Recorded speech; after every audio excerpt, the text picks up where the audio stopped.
Okay. Uh-oh. Oh, Okay. we're live.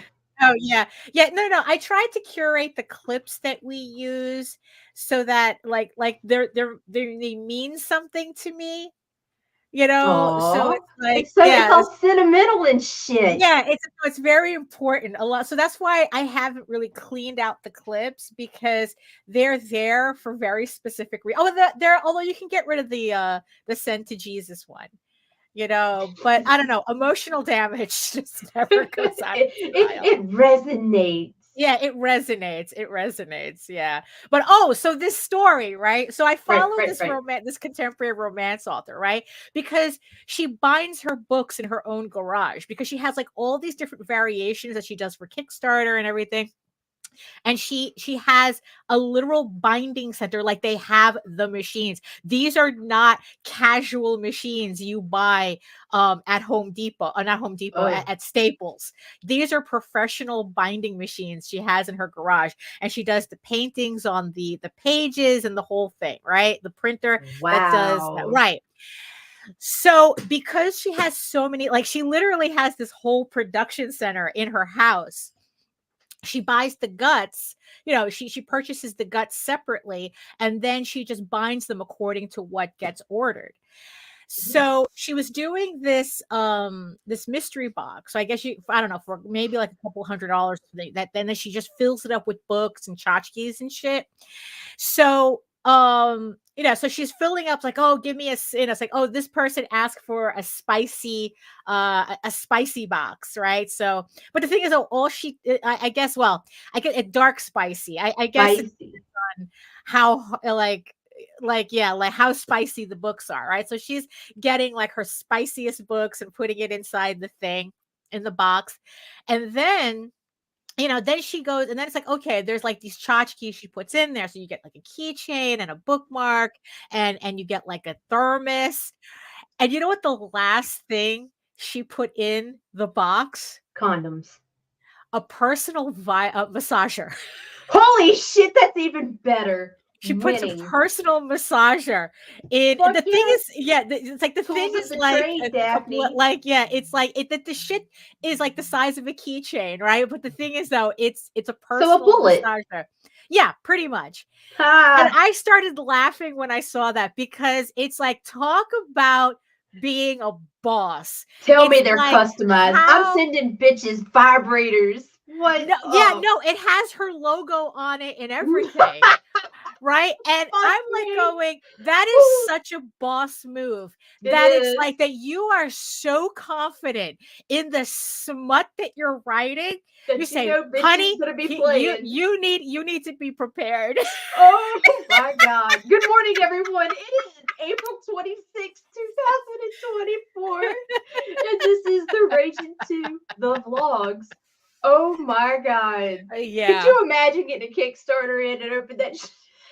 Oh Oh, my fuck God. yes. That was, I I should have am done that all on for it. Viking Slut. Had I Oh, have known. oh my god. Sex toys Completely missed all the around. opportunity. Jeez, for fuck's sake. Are you ready for Uh, this?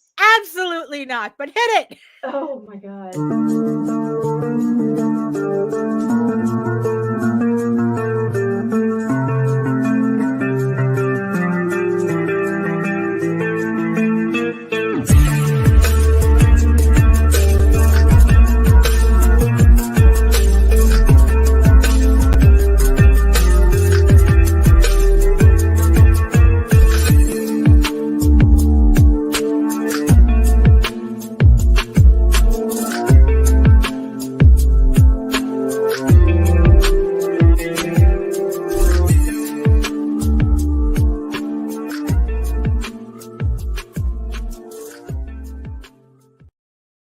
Got me Yeah. so frazzled I almost exited.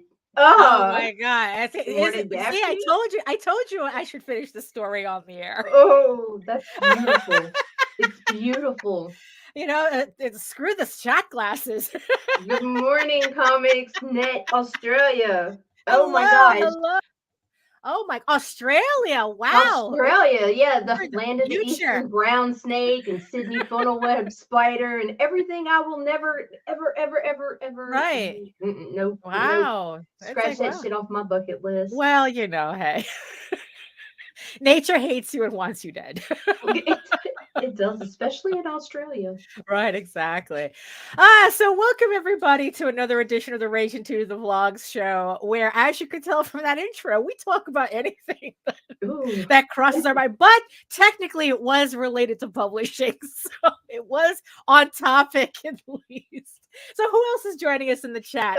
So far we got HR and Joseph. Hello, Joseph. And our Aussies.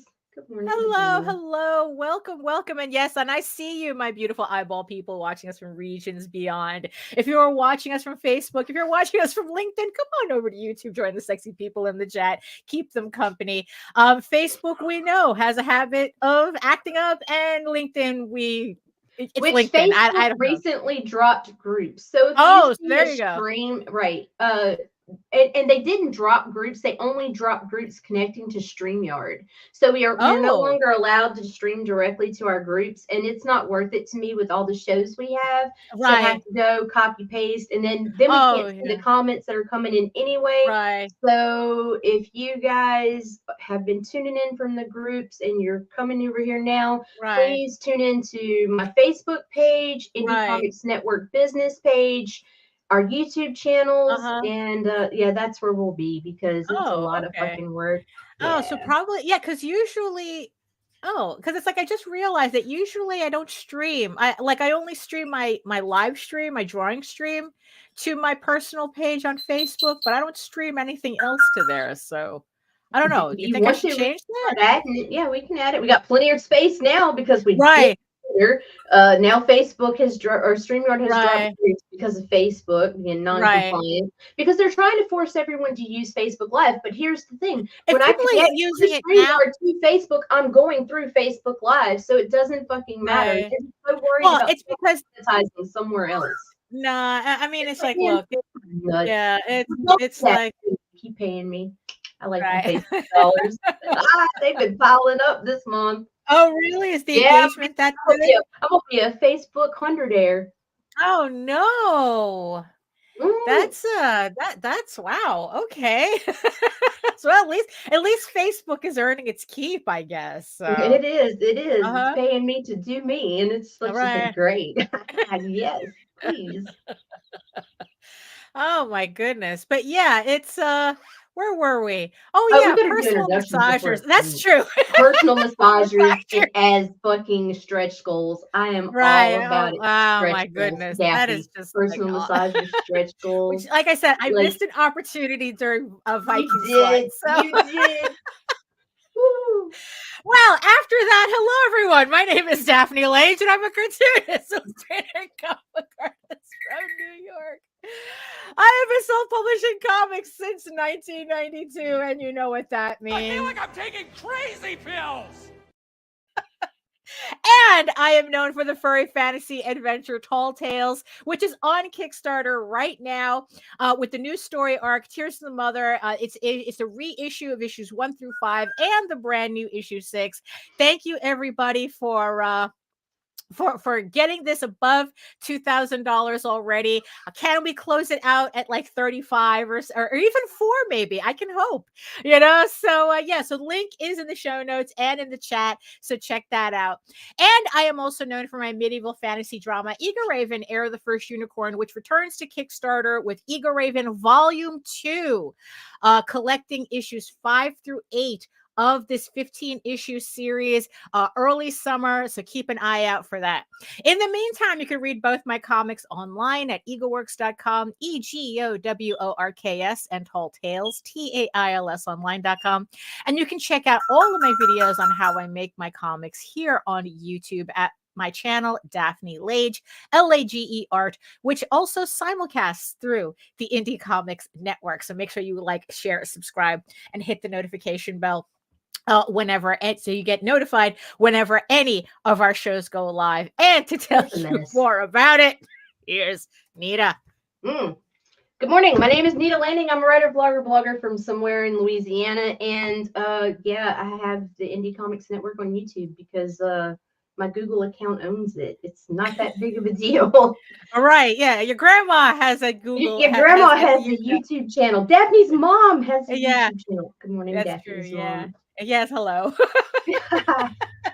And where can we find the channel again? IndieComicsNetwork.com. It.com. Cut. You see that one we can't get rid of. I just Mm-mm. can't. I just can't. So yeah, so that was, so that's why sometimes, if you really, hey Nicholas, so yeah, so having a printer, a bindery factory in your garage is Nicholas says good morning, Daphne's mom. Hello. Nicholas says hello, mom. So yes, and it's also like you're giving away personal massagers with every book. Wow, So- that is just like, I'm totally I didn't into even this, so know send you me the could- link. I didn't even know you could get those personalized. Like, Bro, now that I know you can, the game has Right. been changed. oh my god. Yeah, beat that shot Yeah. glasses. You can't fuck your bookmark. Oh my god. Good. But like I said, that's a boss move. Mm. It's like that. My books are so hot, you're gonna need this. Ah. Wow. Yeah. So also on a less on a lesser note, I guess that there was also something. Yeah, I can't even. there was I also can't. something else that I've been seeing on cycle through Facebook as well. And Uh-oh. once I can just accept it as a fluke, it's like, okay, whatever, it's not that big of a deal. But I've already seen it a couple of times already, and I'm like going, oh my god, is this the new trend now? And I'm kind of wondering whether you've seen it, but people actually showcasing their kids at conventions as actual creators. Oh man, yeah, that's been happening. It's like, yeah, let's exploit them. Well, I mean, because that's kind of how it feels like. Because there was if the one kid for is actually a creator, okay, yeah, I get it. no, Like, I'm talking about this kid is doing kid things, drawing kid drawings, and they're oh just yeah, stapling it, and they're literally publishing the you know, kids stuff. okay, so here's And now it's the like they're saying, "Oh, my kid does a comic," and it's literally like let them a go. 6-year-old. Let You, that 6-year-old have their 6-year-old dream. Let you other know, 6-year-olds flock to their table, because in the long run, we're encouraging the next generation of right, artists by allowing this and right, inspiring other kids in their age range. Do I want their fucking comic? No, I'm sorry. I'm not right, putting it on my refrigerator. But if right, had, say, a grandbaby or something one day, right. wanted some kids comic, and Okay, if I thought that would encourage them to move on towards and be interested in the medium, right, sure, why the fuck not? If they're paying for their goddamn table space, that's their business. right. But yeah, I Okay, have seen it, and it's like, right. Yeah, because it's yeah, it's like look, I'm all for encouraging, I'm all for encouraging, right? But there's a difference between I've been in encouraging. this business for 30 years, and I'm 34 years old. Right, yeah, I know. It's like, yeah, I can see the right, future. right. It's kind of like how Blue Ivy technically owns the world record for youngest singer on a record Right, because she because was crying. Jay-Z put a Yeah, record of her crying on one of their songs. right. And it's like it kind of reminds me. I mean, it's kind of I don't know. Like on one hand, is this monetizable? Like that's what it comes off as. Is my child monetizable? Well, I mean, I get conflicted there, because it's like, Right. after watching the downfall of all the family bloggers, Oh yeah, no, those are it's getting like, ugly. Yeah. oh my God. So I'm just Right. like, I don't know. I'm Right. still, my kids are out of it until their 18th birthdays, period. No matter Right. how talented they are. The only exception was Jaden, and she only worked with you, and that was behind the scenes until her Right. 18th birthday. Right. And that's where I'm at. And even still, if people want to get to her, they still have to come through me until she Right. says otherwise. Right. Yeah, Like, because it's like there was this one promo thing that popped up Kids creep where ass man coming up being like, "Hey baby, can I have your autograph? You're so and cute." look, That shit would just be jaw breaking for me. I'd reach over a table. I want to punch people for fucking looking at Jaden. She's a grown ass woman now, you know? but still though, I mean, it's like, creeps are creeps, regardless of how old, you know, Right? but it's like, yeah, and I think like the kid was doing a book signing at a Right. comic store, and it's like, I don't know. Yeah, like I don't know how to feel about that, I mean, it's like usually if it's in conjunction with a parent that's a creator, Right. which in the end is kind of a good But if way. the parent is there, I don't have a problem with it. It's when you get No, I that mean, kid, yeah. I Hollywood mean, celebrity no one status is where you're going. shooting yourself off, you know. Well, yeah, it's like Oh, when you don't say send no one will walk away from their kids. Yes, they will. Yes, right, they will. That's how come all these little boys now are coming, and well, girls too are coming out with Hollywood stories. right, You yeah, know, and they get if parents, right, a lot of parents, if they see dollar bills, they turn away. right. It's Not only that, because I also think that a lot of parents they still have and like they still have like, oh, person's a professional, what could go wrong? They have to, this person's a professional, it's like, right. or it's like, oh, this is a store owner, it's like, but I don't think that that's the case here. I think, No, yeah, I think it's kind of like the parent is a creator, and I guess they're getting their kids involved, and it's like, yeah, because it's like, okay, so they could share, they're at the table together, but like, I don't know, like, I don't know, it's, yeah, I don't know, I kind of had a mixed thing about it, I guess, but I'm conflicted until I see the pattern of how it goes. Just like I was right, with the family fucking vloggers. I was like, man, this is yeah, nightmare fuel. This is nightmare fuel.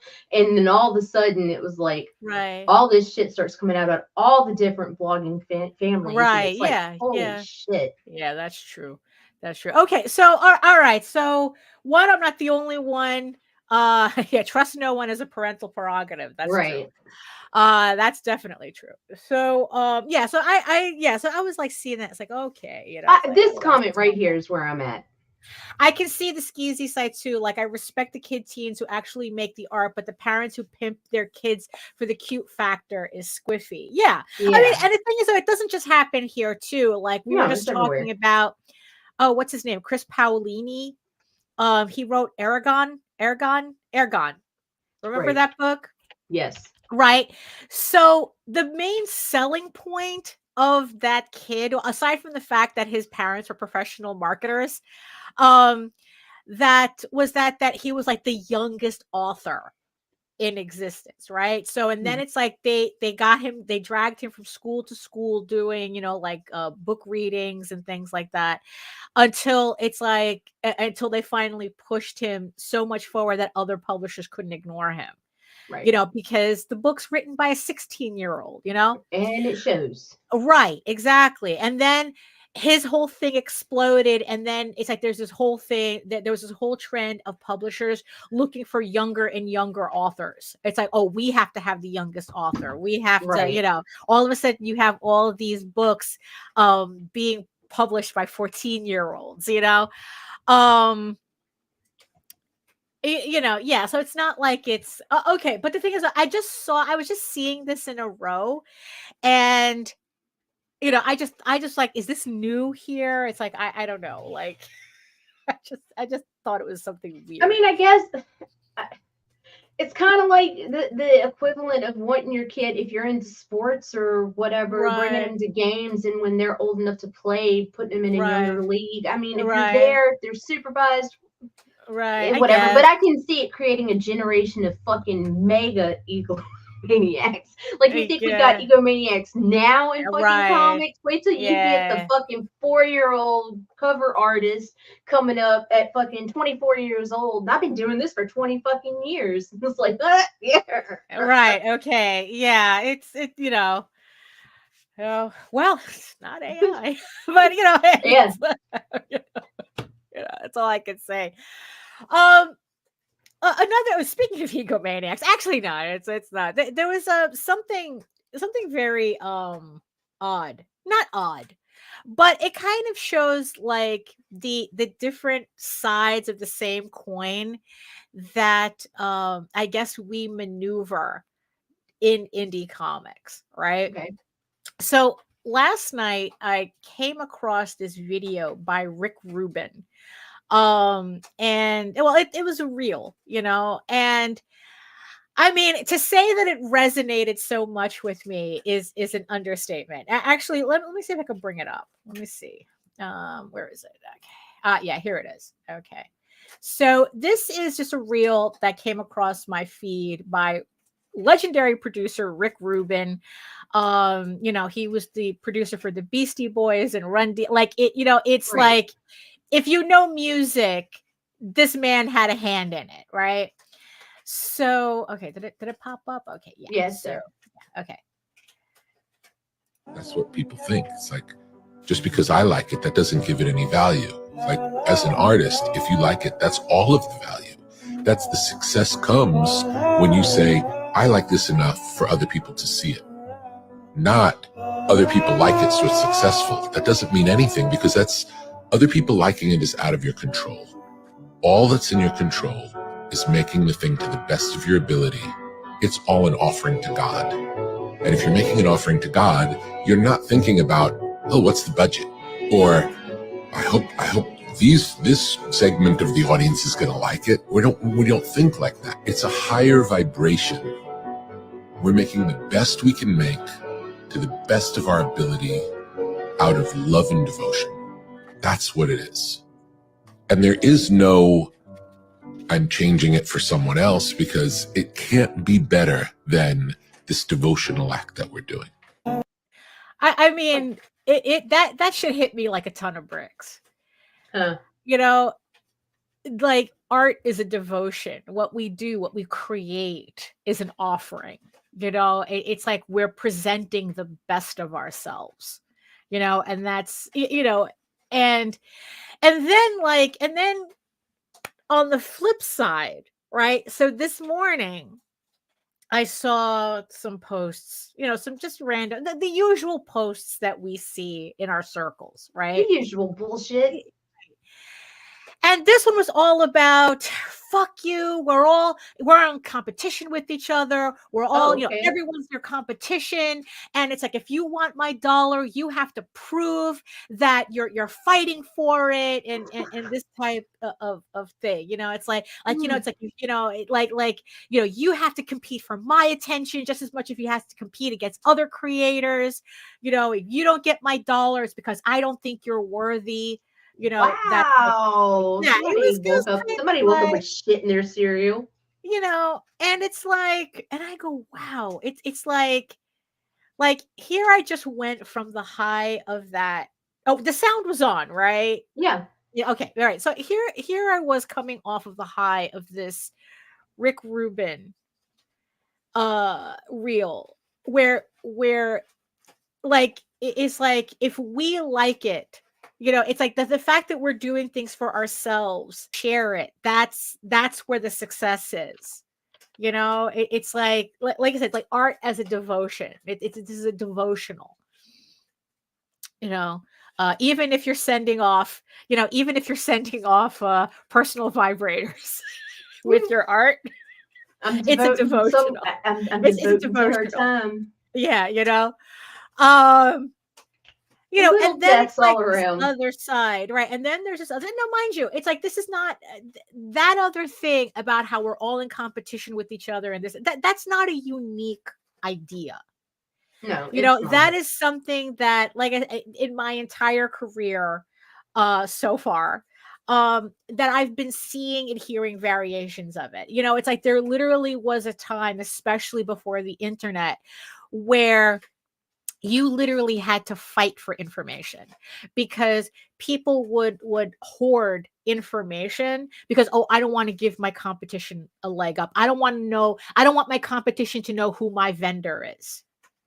Like there was this one particular publisher, small publisher. He doesn't exist anymore, but he was one like he was like an indie guy who Right. who found somebody to do chromium covers for him.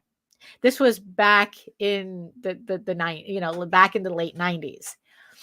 Now, chromium covers were something that we were used to the other publisher, like the larger publishers doing, because they are expensive to make. Right. And here we were in this artist alley, and somebody had figured out how to get chromium covers done. And sure enough, this guy would not give up his source for any. Figured this out. You have to figure it out. I'm not giving you a leg up. As if it was the chromium cover that, mind you, he doesn't exist anymore. So how much of a leg up did that chromium cover really give him? But that's, so now it's a lot easier to find that information. So it's kind of like, hoarding information is not as, is people try, right? People try to hoard information, but but this whole idea about, oh, we're all in competition, you're my competition, no matter what you do, it's like, and I'm not going to do, and I'm not going to help you. I'm not going to help you any more than it would take to make you ahead of me, to get you ahead of me type of thing, right? And I was like, and like I said, it's like, then it's like this, I'm watching this Rick Rubin thing again, and Right. it's on my Facebook page if you guys want to see it for yourself again. Where it's like he's talking, like, here is one of the greatest music producers of all time, and here he was, it's like none of us in this business is ever going to see that level of fame, money, of respect that this man gets, and right. Hoarding information is not, what was that again from Jake? Oh, hey Jake. Hoarding information is not using it to create unique insight. Right. Yeah. Like none of us is going to have that level of money, fame, respect, that this man Right. had. Right. And yet here he is talking about the love of the art, that in the end, it's the love of the art that matters. Right. You putting your all. It's like he's not talking about creating a product. You see, and that's the thing too, because it's like I've seen tons of interviews with Rick Rubin, and pretty much it's always been it's always pretty much been the same.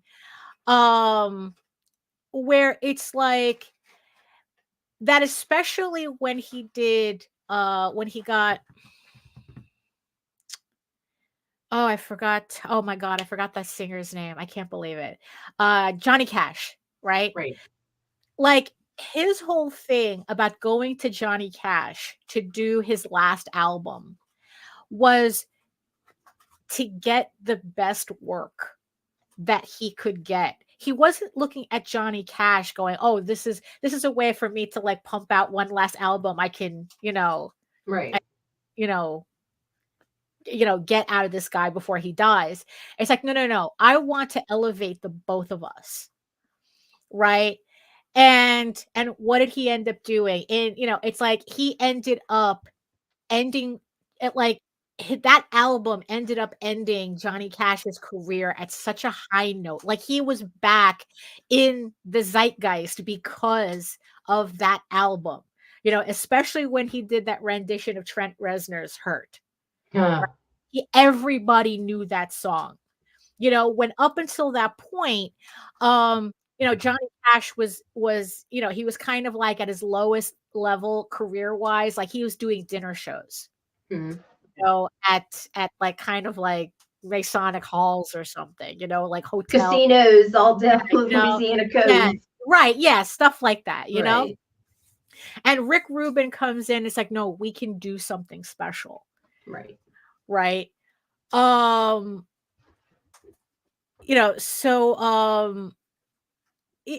yeah, so that's kind of like how, from all these interviews, how it's like even with somebody even with somebody at the level that he is, he always approaches everything as that we're going to do something special. Yes, creators need to create like we need food and water, um, so, so it's like, yeah, so it's kind of like a little jarring after the high of that, seeing this other creator going, fuck you all. You gotta earn my money and this, that, and the other thing. I'm not gonna Okay. spend a dime on you unless I can Okay. see that. Right. And in the end, that's I was reading this and I go, okay, Wow. all right. Did you block it? No, I'll be like I said, blocking. it's not, it doesn't matter. It's a very common thought. Like if Not like I that. Not like that. There's some things we don't say out loud. I've heard so many Like, people say you this said the out bad loud. It part, didn't but not surprise like me. that. Really? It's just to see it back to back with that Rick Rubin thing. That kind of made it jarring at that moment. But the thing is, though, I've been hearing for years creators Well, going, yeah, "You're my competition," I've heard the right? competition thing Yeah, like repeatedly, but the whole right, "fuck you," you gotta earn.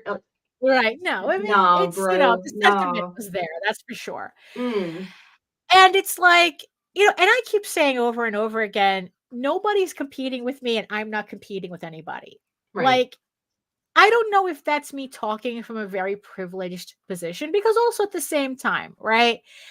It's like the people who are more likely to say that are the people who really do need the money, Mm, and it's like, and they have this, they kind of have this, they kind of have no choice but to have this hustle bro BS in their heads because they need to feed their families, right? right. Right. They need to pay their bills. They need to pay their mortgage.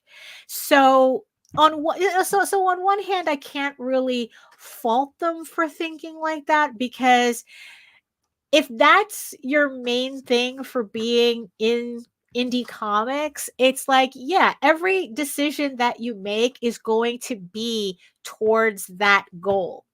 Right. It's not about putting out a quality book. It's about making as much money so that you can take care of your family. So in the end, I can't really poo-poo it that hard. Right. Because it's like, okay, you are in a position that I am extremely fortunate I am not in. Oh, all right. I gotta earn that dime. I guarantee whining and dying will pull that on me. It was a very strange comment, but what they had said, it's like, oh, you got to earn my dollar. I mean, it was kind of weird, but you know so so yeah, so because the thing is, right, so they were talking about how it's like, oh, because if they see one creator really hustling and another creator isn't, I'm going to give my money to the creator that's hustling, because I'm gonna they give my money's the one with the best product. That's just me. well, I mean, and in the end, I'm going to give my money to the person who's making the book I want to read. I don't know about Exactly. anybody else. Right. It's like, um, so it's like, so that kind of thing where it's like, you don't have to earn anything from me. You just have to make a product that I like, and then I'll buy it. Right. You don't have to say a word. you know and that's the other thing too, where it's like, as creators in this space, right, um we're always coming up against the wall of how important marketing is it really that important, or is it very important? And it's like, oh, if you can't, you can't do a book, and you can't, like, if you're doing a book, you can't avoid marketing at the same time. You have to be doing Right. marketing, right? Which is true. I'm not going to say that it's not. I mean, it's like it's like, it's like we don't do our books in a vacuum. It's like what Rick Right. Rubin says, that what's funny is that I was telling this story before to I think Hosanna was calling him Paul Rubens, and Paul Rubens is Pee Wee Herman. And it's like, no, that was the wrong Rubens. So no, it's Rick Rubens. I knew it was the wrong name, but I couldn't remember past that. So yeah, so it's Rick Rubens.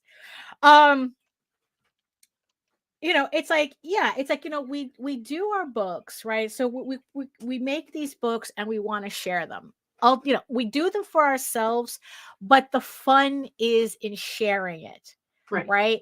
So we talk about it, so we talk about it on social medias, on all these other platforms, because in the end, it's like, yeah, it's like if you want people to know that it exists, you have to tell people about it. And Right. that's like the baby step of marketing in the end, right? That's the baby step, right? It's just to start talking about it, right? Right. It's just that so yeah, so and we talk about it all the time. We talk about, yeah, you go on Facebook, you go on, you have to, build your kind of like your portfolio on YouTube and in Twitter and wherever else, like sign up for all these platforms, but focus on the ones that are actually giving you engagement. And then even then, not all engagement is equal, Right. because you want fans, you don't just want like other artists who are just going to go, yeah, do the thing, and then they never support you, Right. that type Right. of thing. It's like you want actual fans. So it's like, yeah, and then it's just this kind of like breaks down. And then there's the book that I always talk about, which I forgot its name right now, the 1 hour or something or another, content plan, right? That one. So yeah, it's like, I have to buy a hard copy of that, because having a book like that as digital doesn't do me any good. No, Like, it's fucking that's the great. type of It's all thing marked that I up have to and have it shit. physically. I have to have it physically for me to This one too is really, good. right. So yeah, so we know the importance of, of having to market our books in order to kind of like get it out there to the audience who wants it. And like I said, once you get it to an audience that wants it, you don't have to fight very hard. It's like, No. yeah, you fight to get there, to make sure you're getting to the right You fight people. to get through the noise to get through Yes. to the people Yes, who that's want what I was you. trying to figure They out. Yeah. want you already. They just haven't Yeah. seen you. Yeah. Like, That's right. So so yeah, so that's why, in a certain sense, that's why I don't consider it a competition. right. Getting through the noise is different from competition. Right. It's like, I am not in an MMA ring. Kickstarter is not an MMA ring. Oh. It may feel like it sometimes, but it's not. Because it's like, it's like, I don't feel like I'm in competition with Tall Tales I'm not in competition with Polito. Let's just, Yeah, let's you're just not like, in, Tall Tall Tales Tales is is not in not competition currently in with Nick competition Fair. with Democron, because Right. that game's coming out regardless. They've got their fan base. Tall Tales has theirs. Right. Completely Right. different Exactly. fucking things. Like, Yeah. Yeah. It's like, I'm not, Common America is not my competition, and I am not theirs. right. I mean, so that's why it's like they're irrelevant to me. Even their fans are, I mean, this is gonna sound fucked up. Their fans are irrelevant to me, because their fans are different from the fans that I'm like, we're too, their We do fans have are their mad fans respect for a for the reason. crossover. Fans crossover. Fans crossover. They do, but I don't think not as much Not as I think that there is way too much attention put on that. It's like, oh, it's like, well, if you could just get like one or two people, for who buy Common America to buy your book, that's worth the attention. And it's like, is it really? Is it? Because how think hard it's are you going to have to fight to get that attention? Right, exactly. If for one or two backers. Right. Yeah, it's like, because again, it's all about return of investment. Right. So it's like, it's a lot easier for me to sell Tall Tales to already established furries, right, which technically I'll get a wider, I'll have a more successful net cast if I go there, than if I look at well, how do I get Common America's people to buy my, it's like, where it's like I cast a net and maybe I'll get like two fish, where if I cast a net in like furry fandom and maybe I'll get like a full net full of people. or something like that, right? So which effort has a better return of investment for me, right?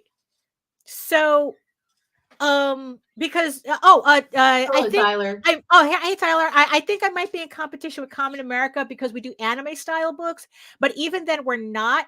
Also, if we were, I'm losing. Good thing we're friends. But I agree. You need to find your audience for your book, not what other big creators are doing. No, Right. yeah, and I think that's yeah, it's like a big creator can do whatever they want and they will always have the audience there. So like they could put out, like they could do something, like there was a thing that I was watching on YouTube where they say do not follow other large YouTubers, what they do. Right? Because because Mr. Beast can put out a video that just has a question mark as a title and it'll get millions of views. Right. If you put out a title, if I do that, ain't nobody watching that. Ain't nobody watching Ain't that. nobody. Right? So there comes a point where, yeah, it's like this whole thing about studying success. Where there's a limit to that because yeah, maybe it's very easy for Rick Rubin to say follow your bliss, when he's a friggin' millionaire. Yeah, I know. I think I caught it while I was saying it. Weird. Like, it's very easy for Rick Rubin, who, like I said, is like peak career, Right. can say follow your bliss. But Right. I think that Not so much for the new creator coming up. Right. Who's It's like, trying to break through the noise. Well, right. So it's kind of like we have to figure out the middle ground between follow your bliss and everyone's competition. The middle ground is healthy competition. Do your thing and do it as best Right. you can. Right, because in the end, you're only in competition with yourself, right? We keep Right. hearing that. The Stoics say that. Rick Rubin just said that. You're only in competition with yourself. And your goal is to be better, a better today than you were yesterday. Right. Right. And to always have that constant improvement. So the thing, so the thing that I'm always wrestling with, right, is at what point do I just accept that that I am just going to end up putting more effort into doing my book than actually marketing it. You're edgy with it. It's true. Yes, it is true, Jake. It is true. There comes a point where it's like me personally, right? So to kind of put this more in context as to where all of this is coming in from. All right. Right. So I'm on the last 6 pages of issue 12 of Eagle Raven, which closes out volume 3. Right. It's a 15 issue series, which means that after this, I have 3 more issues to finish this series. And what I've found myself is realizing that to hit that goal of finishing the series, that I am really willing to sacrifice most of everything to do it. That I could literally get out of bed and sit in this chair and not get out of it until I have to go to bed again. Yeah. Trying to finish this book. Right? And because in the end, it's like that's the goal that I have the privilege to make. Because I've always said, if I really needed money to pay bills, I just go get a job. Right. Because that'll be a lot easier for me to mitigate and have it not get in the way with the book. Oh my than if I God. started trying to force the book to make the money that I needed to pay bills. Right. right? So, um, so yeah. Oh my God, Jake. So don't laugh because I'm literally having an existential crisis about this, right? So so the other thing that I'm kind of that I found myself willing to sacrifice to get to this 15th issue, right, is my marketing. Hmm. And that was something that I just had to come to terms with. Like, look, I know I have the book, I know the rules, I listen to what Tyler tells me to do, and you know, and and there just comes a point where it's like I have to finish the book. Right. You know what I mean? I know that I know in a sense that that's not necessarily a great thing to do, because it's But like, have you really? Or have you just adapted and you're marketing differently? Because before you were regularly on YouTube, you were constantly running Facebook ads, going on other people's right, podcasts or whatever. But now right, here we are 2 to 3 times a week. And right, each show, you get to talk about your fucking product. Our viewing right, audience changes on a regular basis. I mean, yeah, we have a few regulars who tune right. in, but we're always seeing new people. Huh. So I don't necessarily see you sacrificing marketing at all. Really? Well, I Mm-mm. guess. I mean, oh, yeah, that is true. I guess I guess that's me not seeing the bigger picture of what I'm doing, but I don't know because because I don't know because it's like I feel like I always could be doing something more. Well, but then again, that's what happens. It's like when you're constantly being told you're not doing enough, so you always think that Right. okay, there has to be something more. But at the same time, it's like if it gets in the way of getting these 15 issues done, does it matter? Right. So it's like, and yeah, and then it's like the idea of, finishing these 3 issues, the last 3 issues, right? So I'm definitely, by the time fall hits, Eagle Raven is going to be completely, oh, it's going to be completely, penciled and lettered. Right. By the time September hits, yeah, I mean, it's like technically you're going to get a preview that nobody else is going to get for another like year and a half, you know? And the question, and then it's like I'm kind of wondering, it's like, okay, so it's like what happens at that point? It's like once I have that goal of the 15 issues done, does Hmm. the marketing get easier because now I can put that focus on the marketing? Like maybe I could be more experimental with marketing because Well, now it's yeah. like Now you have I that don't have that freedom. to, you know, that it's like I don't know, like sometimes I feel like I can't do 2 major things at the same time, right? Which is the reason why that my running has completely suffered in the past 2 years.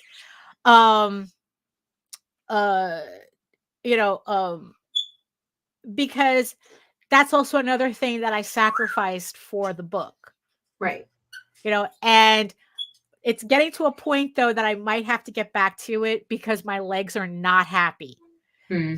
So it's like all this sitting is not making them happy.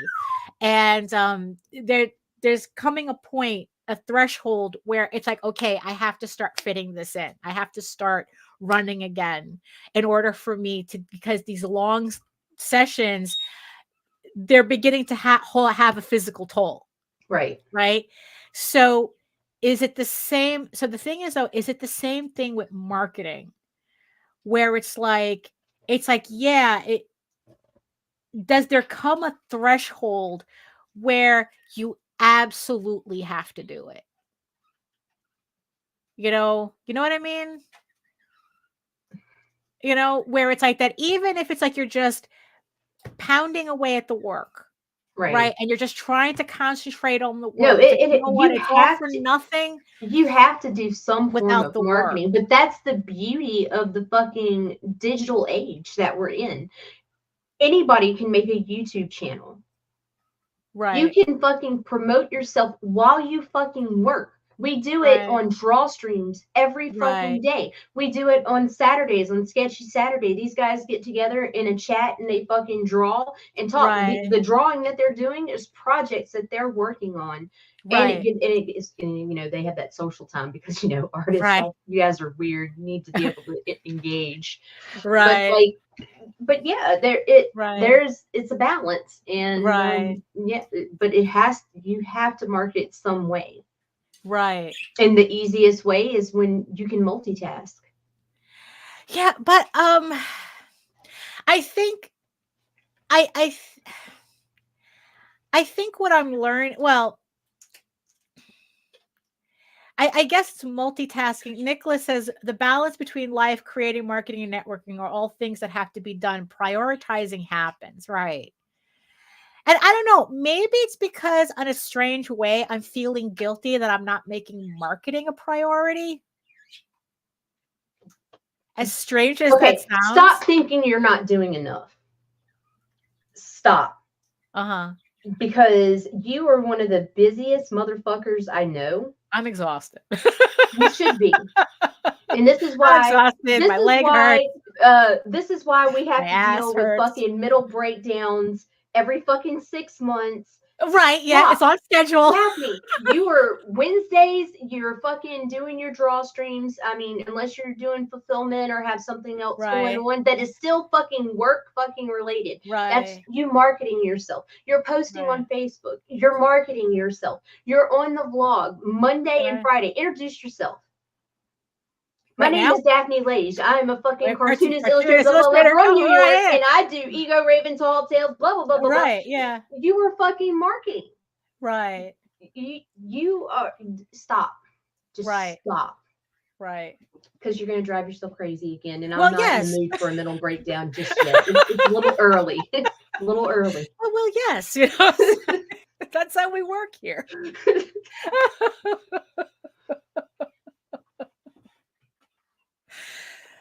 You know, I mean, you know, and yeah. So going back to having an existential crisis, you know, because what happens? Because I know exactly what's going to happen when I finish penciling that 15th.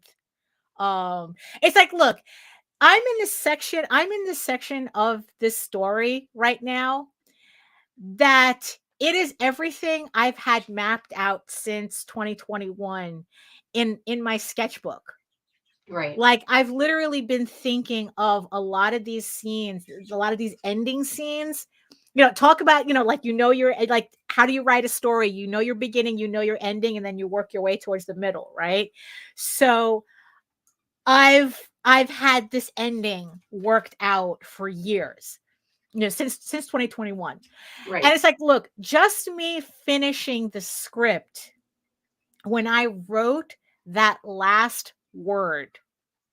You know, Eagle Ray, the story literally ends on 2 words. It's just 2 words that Eagle Raven says that ends the entire story. And once I hit those 2 words, oh my God, it's like the absolute emotional roller coaster I went on. This is just the script. This is just the script. I wrote those 2 words, and I was like, first I was laughing hysterically for 15 minutes, and then I was weeping hysterically afterwards. You know, like, to have that initial pressure of the story like off my shoulders, like, okay, it's done. The story is done. Every piece of artwork that I work on from this point on is towards those 2 final words. and it's like the closer I get to those words, the more freaked out I get. And and the thing is though, and it's like, and then it's like I see something like this with Rick Rubin, and it's like, this is an offering to God, right? It's like, however you want, however you want to interpret that. This, I mean, it's like, yeah, you don't ask about budget, right? It's like, this is literally my passion that I'm giving back to you, Right. that I'm giving back to the world. Right. And it's very difficult for me on a certain level to reconcile that with the reality of marketing, because marketing is not really about passion. I mean, No. so, but you can be passionate in your marketing. Yeah, but I don't know. It's like, I don't know. I just keep feeling like I'm bumping into like this disconnect. Like, cause you know what? It's not like I don't like marketing. Right. I'm always fascinated by it. Like, I just feel like I remember when Tyler was interviewing me on his show, right? And I was telling him, it's like, yeah, I'd really like marketing because it's like solving a puzzle. Like, here is a problem, right? And marketing, it's kind of like, how do I solve this problem? Right. What do I do to solve this? It's like, what is it like? Yeah, it's a lot of noise. You see, that's the thing. It's like, I am not in competition with other creators. Even if you see, because Tyler had said the thing about like, it's a good thing that he's friends with the guys from Common America, because it's like, oh, if I'm in competition with them, I'm losing, right? Right. And it's like, it's like, which is also kind of like a strange thing to kind of like, because, oh my God, it's like my brain's running a mile a minute.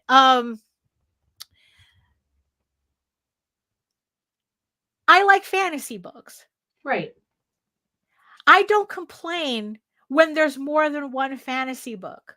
No, for because you me want more. for me to choose from, right?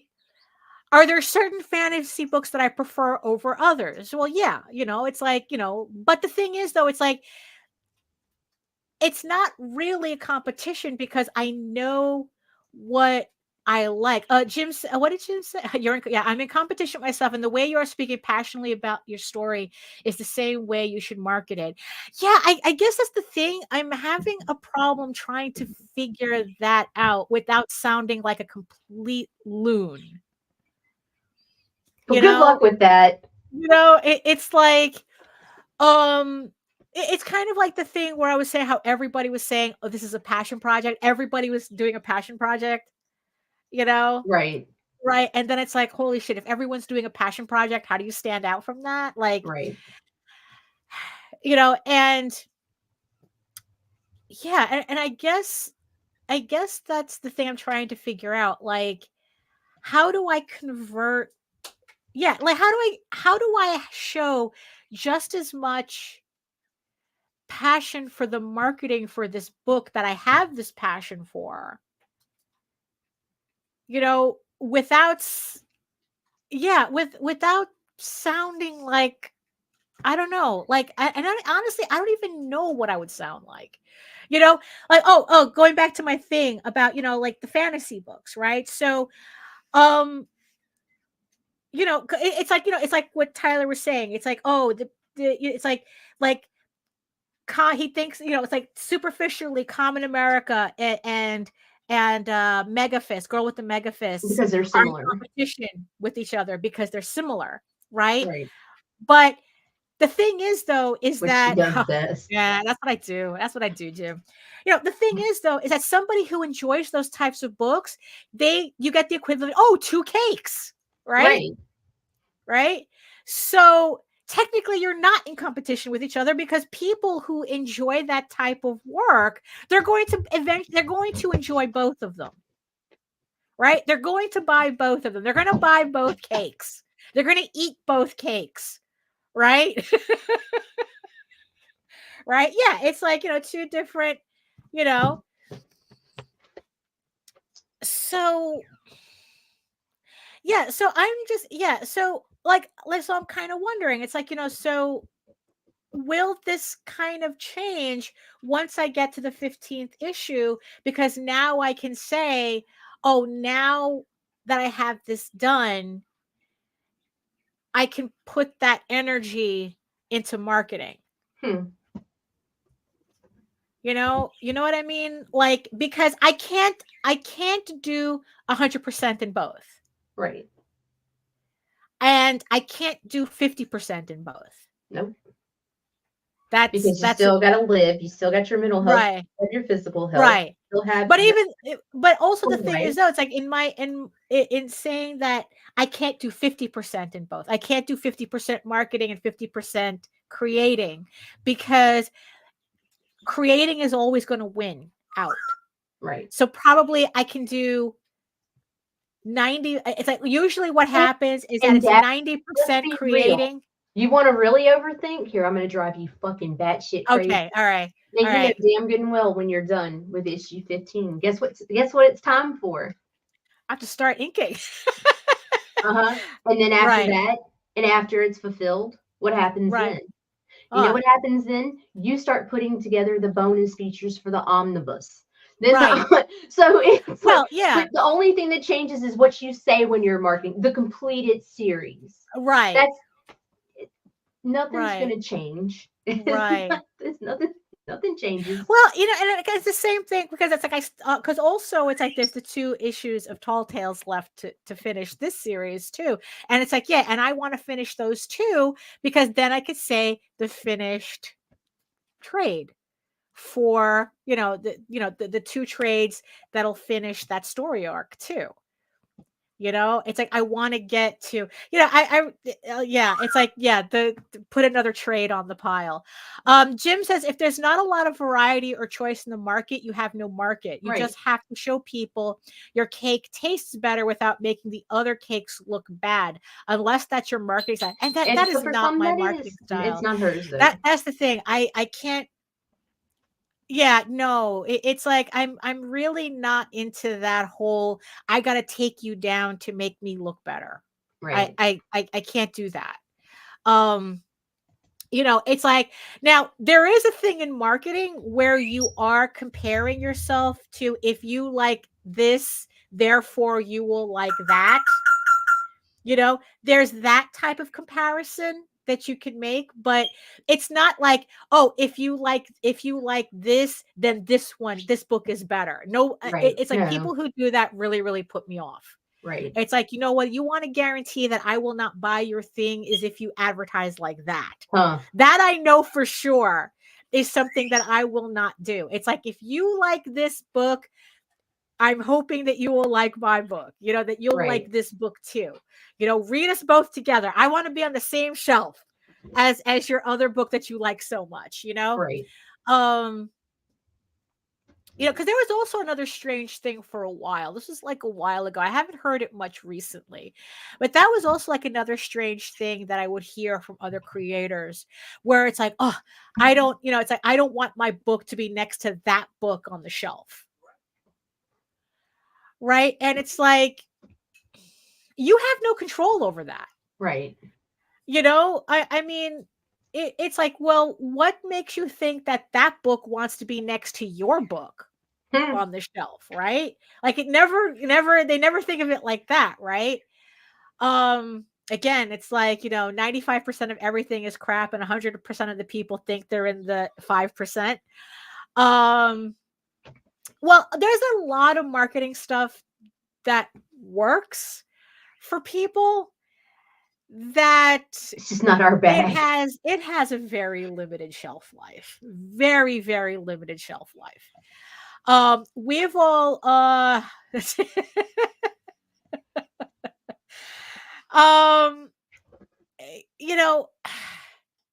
look, we just went through weeks and weeks and weeks of people who used very, very negative drama to promote their books. It was And everywhere. Oh my all I God. can say is that And in this corner. Like, right, yeah, it's like, look, we've already done an entire episode on that where it's like yeah, you'll get like an initial bump from that type of marketing, but unless you have a drama constantly rolling, they're not going to stay. People who who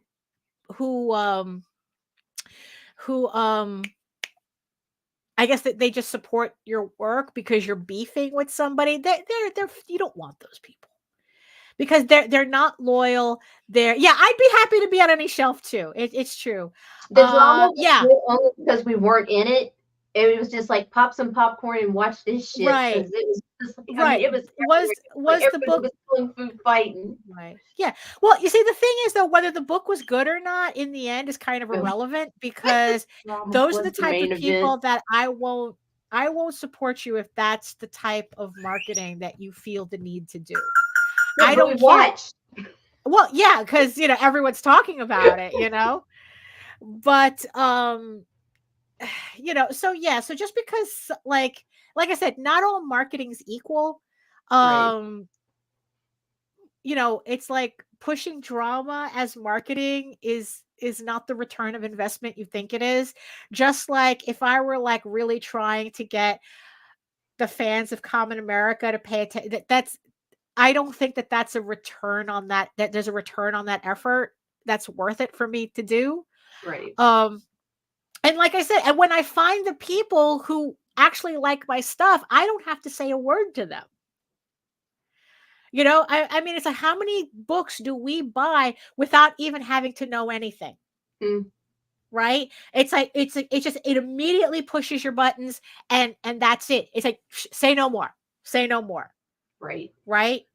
I mean, what is it? I was just recently reading something where they said that people know within like less than 30 seconds, not Oh even yeah, it's fast. within like 6 seconds or something, whether they want something or not. So it's not about convincing people in the end. I think that that's probably what,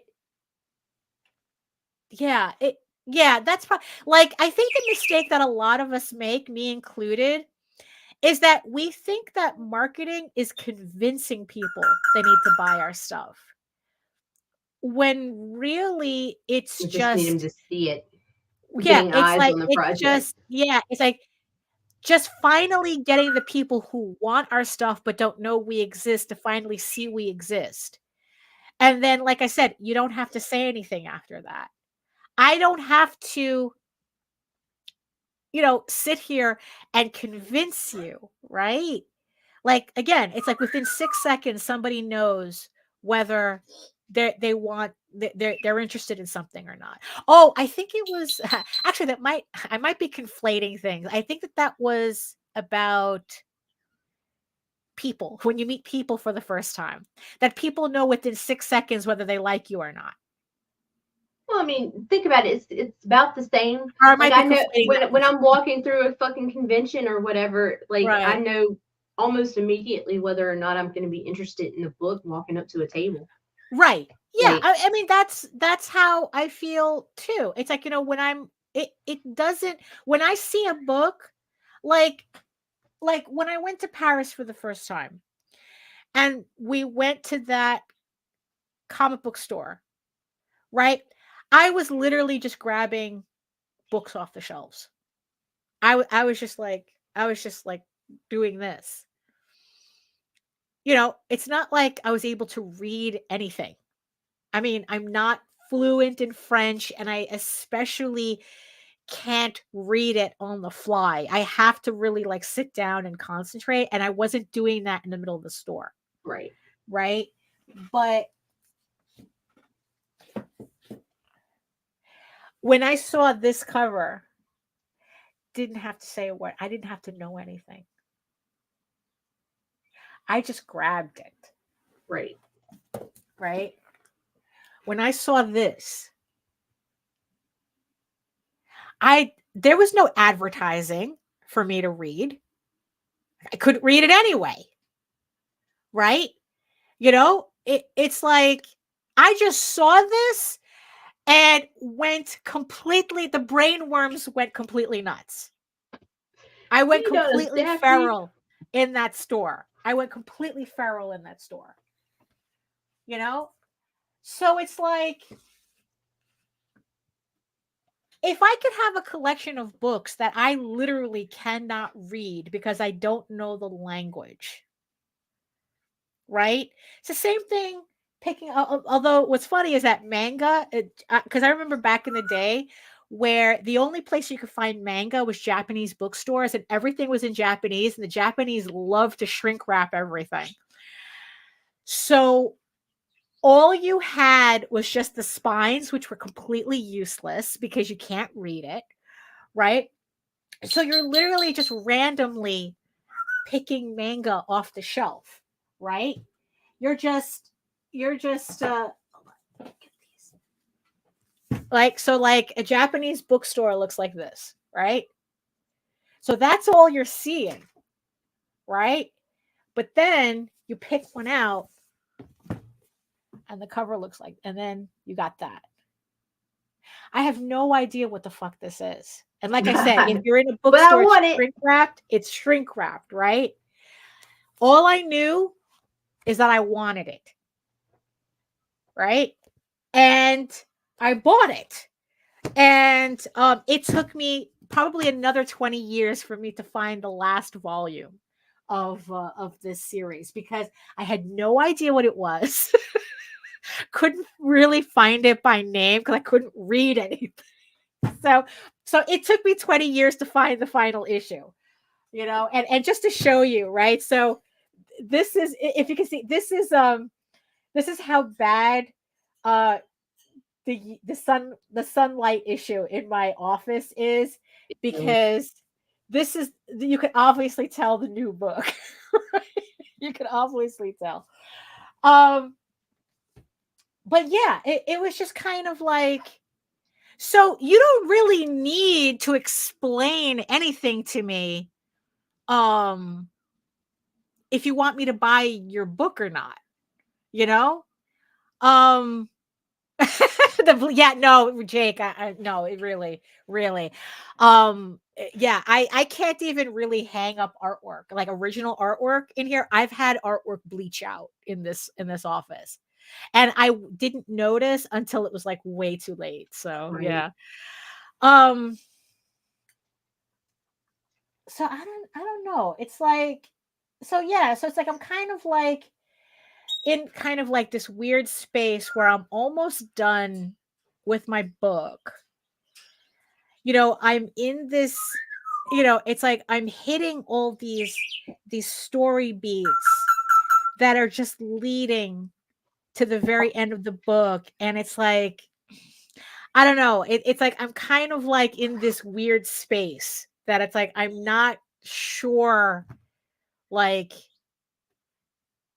you know what? Yeah, maybe it's like, no, absolutely. It's not even maybe. I know for a fact I'm overthinking all of this. I know for a fact, you know? Um, and I think also a part of that too is that so many people put so much emphasis on how much their Kickstarters make that it's hard to not internalize that. And I have to keep reminding myself that it's like, yeah, would it be nice to have a $10,000, $15,000 campaign? Sure. Right. But at the same time, it's more important for me to finish the 15 issues than to worry about than to worry that much about how my Kickstarters are making. And then at the same time, I also have to realize that the reason why a lot of people obsess on their final numbers is because they're literally living off of that money. You know? Right. And you know, it's like, can I really blame them? You know, it's like, can I really blame them for like going, oh my God, you have to do this, you have to do it as a competition, and you know, survival of the fittest. And if you don't make X amount of money, it means your book isn't good. And this, and I mean, once they start getting into that, then it gets ridiculous. But you know, like your value, where you put your effort in is where your values are. And if you value that final number on a Kickstarter, then that's where you're going to put your effort into. But for me, my values are in my book, my craft, what I'm actually making. So that's where most of my effort is going. And if Right. it means that I have to sacrifice the marketing to do it, I just have to realize that that's just what I'm doing. It's not that I'm not working hard or I'm not doing enough. It's that I've made the decision that the book itself is where I'm going to put most of my time and energy in. And then whatever I put towards marketing is what is the energy I have left over. But marketing is never going to be a priority for me over the artwork, Right. over the work itself. And it's like, yeah, I don't know. But but also at the same time, I don't want to say that it's like just because you prioritize marketing and that final Kickstarter number doesn't mean you don't care about the work. But I don't want to say that, but at the same time, it's like like I said, I can't give 100% to both. Right.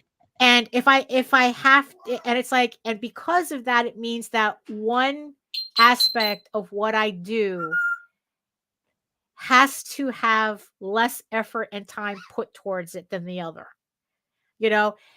It's like marketing just has to deal with being my 20%. Like 20% of my effort is going to go to marketing. That's just how it works for me, because I guess I can afford to. I can afford to do that. And I just have to remember to remember that other people don't have that privilege of just being able to put out a book because it's their passion and this, that, Right. and the other thing, they have to make money on this book. But also, yeah, I have to stop internalizing a lot of this stuff. I think that's what's happening. That's like, look, if the important thing for me is to finish this series, then that's what's important.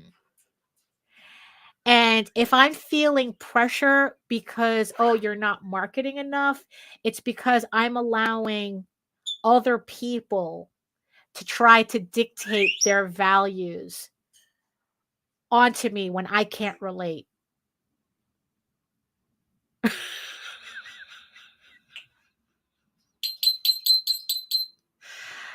Because that's kind of how I'm feeling. Like, because like I said, it's like both these arguments that I was talked about at the beginning of the show, they both kind of hit me like a ton of bricks. It's like equally. It's like the Rick Rubin thing, and then this whole thing where we're all in competition with each other. It's a Shark Tank out there. You have to earn my money. If you want me to buy your book, you have to earn my money. And it's like, it's exhausting. It's mentally exhausting.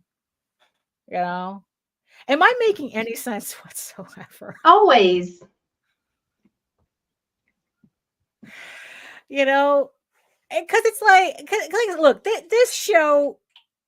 This is the overthinking show, period. Yeah, I this mean, is, it's like, because like, look, in the end, it's like, we're only talking about our experience, how we do this, what we're doing.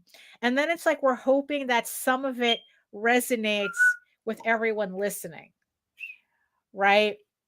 If it creates a conversation that helps you figure out what's important in your process, then even better.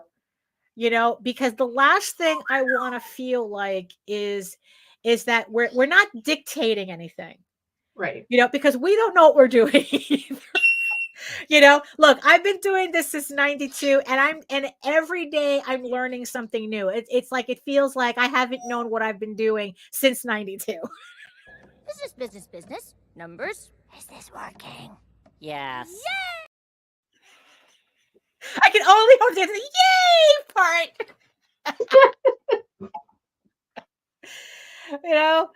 Um, and it's like, so yeah, so it's like, agree with it, don't agree with it. I kind of think that's an irrelevant dichotomy. It's does this work for you or doesn't it work for you? And it's Right. like a lot of things that we say that do not work for us at all. And we know people like, oh, you know what? I took that thing that you said that didn't work and it worked for me. And Right. we can go, yay, it worked for somebody. That's all we can do. Right. And then it's like there's stuff that works for other people that it's like that works for us too. Like, oh, snap, that worked. That really did work. And then there are other things that work for other people that don't work for us. And it's kind of like, it's not that what they did is wrong. It's just that it doesn't work for you. And it's like, and I'm not even going to say at that moment, because that's a possibility that maybe you don't have everything lined up correctly for that advice to work. But at Right. the time, it could be completely irrelevant advice to you anyway. So, like I said, I mean, when you're on a certain level, you can do all this random shit and it doesn't matter because you have the audience to support it anyway. Right. But when you're small like us, everything you do has to be a deliberate decision. You can't afford to be random because you don't have the audience that'll back you anyway. Right. Yeah, maybe I'm just overthinking. Yeah, what it is that, I'm hitting the end of this issue. Hmm. I got 3 more issues after this, which finishes the series. Right. It's freaking me out. And I don't know, maybe I'm just projecting my anxieties on shit that has nothing to do with it. You got this, Leish, because nothing changes at the end. The marketing's still going to be questionable, what to do, what not to do, how to do it. Right. The only thing that changes is you get to be like, the completed works. Right. Which I actually like that idea. I think that's what I don't know. That actually excites me. Being able to market a complete work, Right. the complete works of, like the completed series, Right. Because once a story is complete, that's evergreen. Right. That's another thing that Tyler talks about, is that building volume by volume, right, in your catalog, right? It's like each volume you finish, that's evergreen content. You will always sell that volume. Right. No matter how many campaigns you do, there will always be, oh, I don't have that book. Right. And I think that people are more likely to support a finished volume than individual issues, right? Although individual issues still sell pretty well. So, but there's something more evergreen. There's something evergreen about a finished volume. And that's my crack, is finishing a volume and putting it in my pile. I'm always grabbing that pile of books, right? So it's like, so that's, yeah. And no matter what happens, I could stop printing it. If with enough volumes, I could stop printing individual issues tomorrow. And it's like, well, I Right. have volumes. So, so building up on that, it's like, and once I have those books, then it's like, yeah, it's evergreen. The individual issues build, they help build up to the volume, but yeah, it's like finishing a story and selling a finished story. Yeah, that's yeah. That's mint. Wow. That's mint. There's this woman who does these historical reels that that I want. It's like she does, yeah, she does like just, historical reels, medieval times, Victorian times, history, just history in general.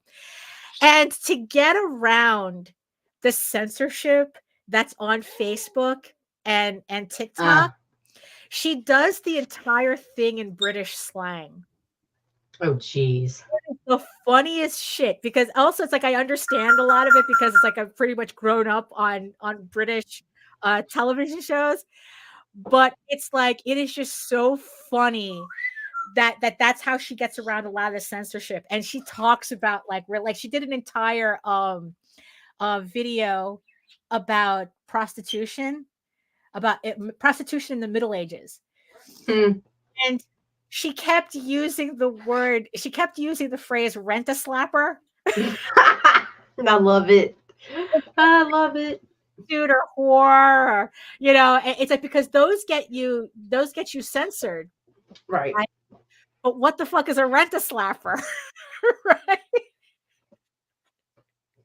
So yeah, so I guess so that I guess we could end on that, I guess, as we all ruminate. As I ruminate on my chronic anxiety crisis. I don't know. You have any final thoughts on this? It's like, I don't know. It's like sometimes I'm just, yapping out loud just to kind of like figure out my Calm thoughts. the fuck down. It's too early for this shit. It's It's only April, Daphne. right. Yeah. It's only April. Yeah. It's only. I'm Yeah. still recovering from your last mental breakdown. Yeah, I know. Yeah, it's like what is it? It's like that scene from Pacific Rim. It's like when he's doing the math. It's like every 3.5, we will be seeing activity every 3.5 seconds, or something like that, right? I mean, I don't know. That's look, it's like that. That's just that's how just consuming this is for me, I guess. Where it's like it's a never-ending fountain of anxiety. Thank you, Jake.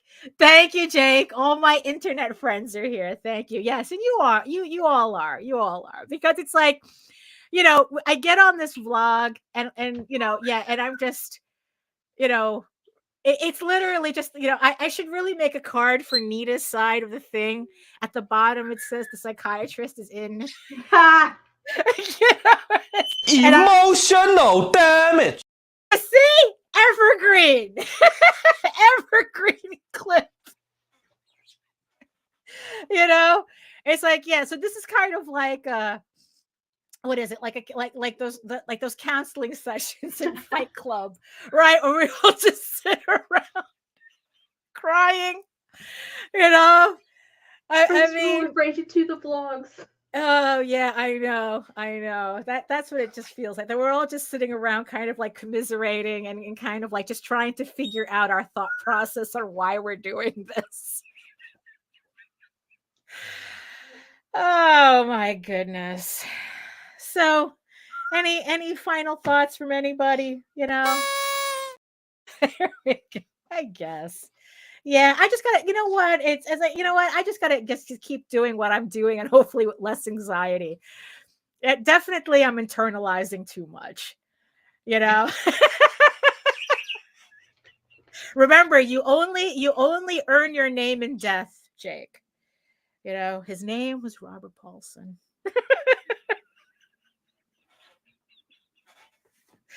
Oh my goodness. So I'd like to thank everybody in the chat for being all unofficial therapists. Just smile and wave, boys. Smile and wave. Yes, I'd like to thank everybody. And yes, and I'd like to thank you, my beautiful eyeball people, for listening to this, listening to my incoherent ramblings for the last hour and a half. Thank you so much. Look, in a weird way, I tried to keep it light, okay? I tried to keep it, it could have gone in many different ways, and it could only go this one. So that's it. Rent the Yapper. There we go. There we go. Just put it on my tab, Jake. Just put it on my tab. So thank you so much, everybody, for being here and just listening to me ramble. And I really do hope that, like this, I don't know, this makes you think a little differently or something. I don't know. I hope it's helpful for you as it was for me. So, yeah, because that's all this just is. It's just like free therapy for everybody. Who knows? Oh my goodness. So, any schedule things you want to mention before? Yeah, but I don't remember them. Oh no. Hold on. Where's I don't even have the calendar up. Oh no. There's something going on. Oh yeah, tomorrow morning is. Tune in tonight. Wait, it's Friday. Today's Friday. What the fuck happens on Friday night? I don't know. Oh yeah, arts. No, wait, that's Saturday night. Okay, tune in tomorrow morning for Sketchy Saturday, and then which I will be. Art Styles. Yes. Yeah, Daphne will be there. Allison I will be there. Nicholas Talkert will be joining them. Oh, very nice. Of course, as always, see Michael Lanning, and then tomorrow night at 10 p.m. Eastern, it will be Art Style Kamikaze with C. Michael and Jaden. And also something different that's not every week. This Wednesday, we'll be watching Attack of the Giant Leeches on Indie Comics Network movie night. Oh, another movie night. Yeah. So there's that. And there's other stuff. And there's a schedule. And you can find it on our group page and stuff. There's lots of stuff. There you go. And if you want to head on over to my main portfolio site at egoworks.com, EGOWORKS, over there, you can check out my main portfolio, and you can check out all my links to all my galleries and social media sites. But I mostly post to Facebook if you're interested in seeing sketches and current work in progress updates. And remember, you can also check me out on YouTube for 500 plus videos on how I make my artwork, and my semi-weekly art live streams Wednesdays at 4 p.m. Eastern. I usually just alternate between I alternate weeks for that. So yes, Wednesdays at 4 p.m. Eastern, 4 to 6. It's just me live drawing whatever I have on the table, and just talking to everybody in the chat. Again, free therapy for everybody. And also, you can read Eager Raven, Heir of the First Unicorn for free, uploading every day, Monday through Friday. But if you prefer your fantasy to be more of a furry Lord of the Rings adventure, you can follow the link over to Tall Tales. That's TAILSonline.com. And not only can you read the first 20 issues of Tall Tales for free, you can catch up on the latest story arc, Tears in the Mother, which is also currently uploading Monday through Friday. And you can pick up the issues in physical format. Issues 1 through 5 are being re-released along with the brand new issue 6 of this 8-issue limited series. It's on Kickstarter right now. Link is in the chat and the show notes. So make sure you check that out. And so thank you so much, everybody, for joining us on Existential Crisis Weekly. Look at all that not marketing you just did. All that not marketing, right? And yeah, so it's like, and you know what? And it's like, yeah, I really do have to. Yeah.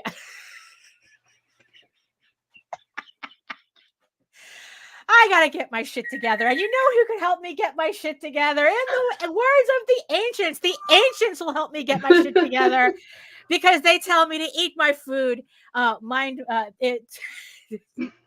Moisturize. Yeah. Oh my God, I'm a mess. It's like, eat your food, moisturize, mind your business, and do the work. Because when you actually do the work, you never have to fake any of your accomplishments. And beware of any writer that offers you a free personal massager with every novel that they write. Befriend that writer. Befriend her confidence. You ready? Move. We'll see you next time. Ciao.